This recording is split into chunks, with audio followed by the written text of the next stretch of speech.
aujourd'hui de recevoir Baba Maal. Baba Maal, bonjour. Bonjour Boudal. Bon, vous allez fêter vos 35 ans. Revenez un peu sur ces 35 ans de musique. Non, comme je l'ai annoncé. Donc toute cette année-ci, jusqu'à l'année prochaine, où le Dent de Legnol aura 35 ans, le Dent de Legnol est en fête. Et donc, tout ce que nous aurons à organiser, que ce soit concert, que ce soit rencontre, sortie, rentre dans le cas de cette célébration des 35 ans du Dent de Legnol. Au-delà même de la musique, donc que ce soit sur le plan développement avec Nanka, que ce soit d'autres rencontres avec d'autres célébrités, vous allez les voir. Ces rencontres seraient au courant sous peu de temps. Donc, bon, pour revenir sur les 35 ans du Dent de Legnol, c'est 35 ans remplis de joie, d'espoir, de peur, d'angoisse parfois, de défis qu'on a relevés, d'échecs parfois, dans plein de choses. La vie est ainsi faite. Parfois, on a voulu faire des albums grandioses. Ça n'a pas été le cas, comme Télévision, par exemple, comme d'autres albums. Parfois, on n'a pas voulu faire des albums grandioses et se trouve que le public s'est accroché à ces albums. Par exemple, Wango Arti, ou Lamtoro, ou Miyeuni. Donc, c'est des albums qui ont eu leur beau jour et des nominations au Grammy, des Award et tout. Donc, ça, c'est la trajectoire de n'importe quel orchestre. Mais ce que je veux retenir tout simplement, c'est quand même que le Dent de Legnol a réussi à maintenir le cap sur le plan professionnel, à maintenir le cap sur le plan de sa relation avec son public de base, qui est surtout les Foutanké et les Halpulaar d'abord, et surtout les mélomanes du Sénégal qui ont vu la trajectoire du Dent de Legnol, donc qui ont su apprécier. Ça, quand même, c'est une réussite. Et ça, il faut le noter. C'est ce qu'on souhaite à n'importe quel autre artiste qui veut suivre les chemins du Dent de Legnol.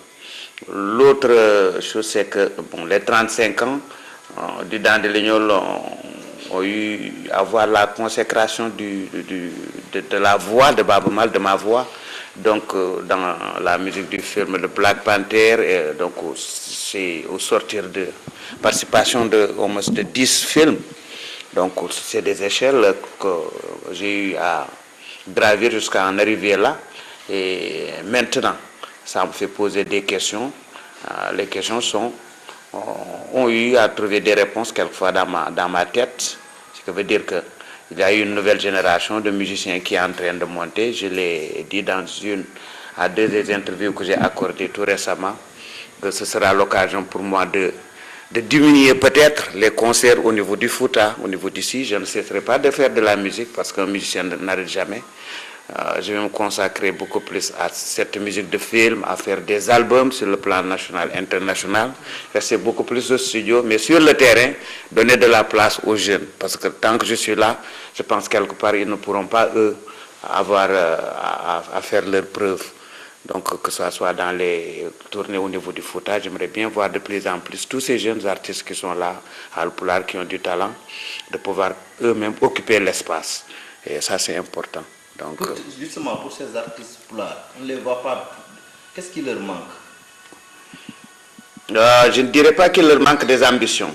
Je pense que quelque part aussi la communauté n'a pas su les encourager à aller au-delà des frontières de notre communauté. Ce que moi, en tant qu'un jeune rebelle comme Mansour Seck, nous sommes arrivés à le faire parce qu'on n'a pas eu peur qu'on dise que parfois que nous sommes sortis des sentiers, que certaines parties donc conservatrices, par exemple, de notre communauté voulaient qu'on sauvegarde, qu'on reste là, figé. Je n'ai pas eu peur d'aller vers Maccabi, par exemple, pour faire Yele.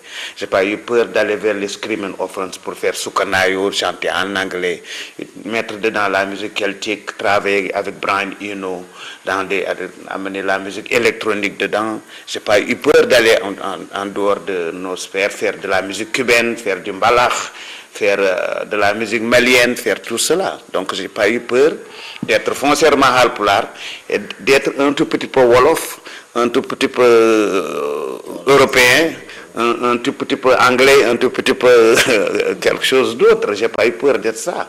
Ça ne m'a pas empêché d'être mal de Podor, du Fouta, donc d'être tout simplement musicien. Je pense que ça, c'est une des raisons. De deux, donc je pense que aussi les époques ne sont pas les mêmes. Voilà, les époques ne sont pas les mêmes. Nous, on est arrivé au moment où l'Afrique sortait des indépendances. On avait les acquis de tout ce qui était une vraie africanité, donc avec nos parents, nos grands-parents, tous les griots qui étaient là, toute la musique traditionnelle qui nous parlait. Et on a eu le temps de faire des lapoules, les jeunes n'ont plus ce temps de faire des lapoules, tout le temps d'aller, comme je l'ai fait avec Mansour Seck, d'aller jusqu'en Côte d'Ivoire, en Guinée, tout cela, uniquement en tant qu'aventurier. Les jeunes ont envie de prouver, de faire des concerts, de faire des productions, d'être là où se passent les choses. Donc nous, on a eu cette chance. C'est Dieu quand même qui donne la chance. Il y a quand même toujours une race d'hommes qui arrive pour telle ou telle chose, à un moment précis, pour être quand même une locomotive quelque part. Je pense que notre génération en fait partie. Oui, dernière question. Pour cette année, vous avez décidé d'avoir Youssou N'Dour comme invité. Oui, parce que j'ai eu à avoir Omar Pène, Ismaël Lô et tous les autres comme invités d'honneur pour mon anniversaire. Ils sont venus. Il n'a jamais eu la chance, Youssou, d'être présent en ce moment. Il était toujours en tournée. En revenant de leur tournée, Mbaye Faye me disait, on a suivi l'anniversaire avec un pincement au cœur, on était à Los Angeles. On se disait que si ça nous trouvait à Dakar, on n'allait même pas te demander la permission, on allait débarquer avec les percussions avec Youssou et venir parce que on a eu à chevaucher ensemble depuis le début. On est de la même génération. Donc, si les gens disent, nous posent la question, à savoir pourquoi notre génération, là où on a amené la musique jusqu'à présent, les autres générations n'ont pas pu l'amener, c'est parce qu'on était tous ensemble en ce moment. On avait une association qui s'appelait Bennelo, l'association des musiciens professionnels du Sénégal, avec moi, Ismaël Lô, Youssou, Omar Pène, Thione Seck, Kiné Lam. En ce moment, c'était la seule femme parmi nous. Et il y avait à côté l'association des managers, des musiciens professionnels du Sénégal. Mbassou était le président. Dogo était le mari à Kiné Lam qui vient de s'en aller, donc paix à son âme. Était le trésorier général. Et il y avait le manager de Youssou qui était le second de Mbassou. Donc, l'année dernière, j'ai organisé l'anniversaire du Dan de Légnol. J'ai pu avoir Thione Seck qui n'était pas là les dernières années. Et Wally est venu nous trouver sur la scène. Et donc pourquoi pas Youssou? C'était le seul qui reste et je pense que ça tombe bien avec les 35 ans. Donc j'ai saisi la balle au rebond.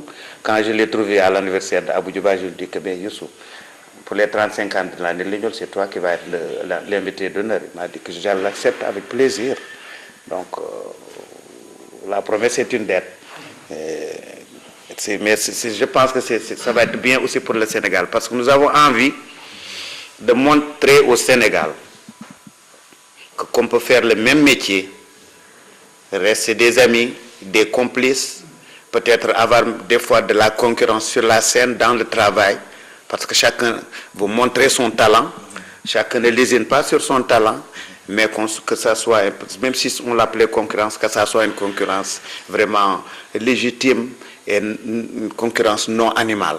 C'est une concurrence. À la rigueur, une complicité, parce que le tout réuni, ça donne quelque chose d'excitant dans ce qu'on est en train de faire.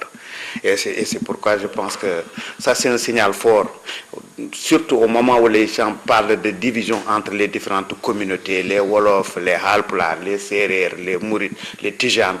On a toujours, comme j'ai fait l'année dernière, on a toujours en tant qu'artiste le droit de montrer au reste du Sénégal, nous le Sénégal, que nous voulons vraiment laisser à la génération qui vient après nous. Et c'est pourquoi je pense que c'est vraiment bien que les gens viennent voir. Peut-être qu'avec Youssou, il va chanter mes chansons, ou bien on va les chanter ensemble, on va reprendre ses chansons, on va présenter quelque chose d'inédit aux Sénégalais. Et c'est ça la musique, parce que je le dis très souvent. Je dis que par exemple, les Jamaïcains, à un moment, quand ils ont voulu vendre la Jamaïque, Peter Tosh, Benny Spears, Benny Wailers, Bob Marley, peut-être Jimmy Cliff, ils se sont tous donné la main pour présenter la Jamaïque, présenter la philosophie du Rastafari, faire de telle sorte que la musique jamaïcaine puisse vendre. Chacun y va avec sa chance. Chacun récolte sa chance. Ça, c'est Dieu qui le fait. Donc, nous, c'est de ce Sénégal-là que nous voulons, c'est ce Sénégal-là que nous voulons peindre et promouvoir, donner comme exemple et montrer à la face du monde que nous aimons ce Sénégal-là, pas l'autre Sénégal que les gens veulent nous imposer. Quel est l'appel que vous lancez? L'appel que je lance à ce que tous les Sénégalais puissent avoir à faire des dépassements dans leur passion, dans leur rivalité, dans leur colère, dans leur vision très individuelle des choses. L'être humain peut avoir tout cela, mais au finish, l'être humain doit être au-dessus de tous les problèmes. Quand on regarde un problème, on dit que bon, c'est un problème, j'ai à faire face à ce problème, mais je suis plus grand que ce problème-là. On trouve toujours des solutions. Les Sénégalais l'ont toujours réussi. C'est ce qu'on chante dans nos chansons. Ce qu'on chante quand on chante certains héros, quand on les cite, c'est parce qu'ils ont eu à être au-dessus de tout ce qu'ils ont. Je prends l'exemple de Serigne Touba. Par exemple, il n'a pas été anéanti par tout ce qu'il a eu à subir, par exemple. Quand les colons ont voulu l'imposer telle ou telle souffrance, il l'a subi, mais il s'est dit que je vaux mieux que ça. Et c'est ce qui est ressorti jusqu'à présent, ce qu'on est en train de voir. Et ça, c'est important que nous, qu'on le brandisse à la face de tous les Sénégalais pour leur dire que si vous méritez que nous chantions demain, il va falloir nous montrer que vous méritez d'être des Sénégalais comme nous.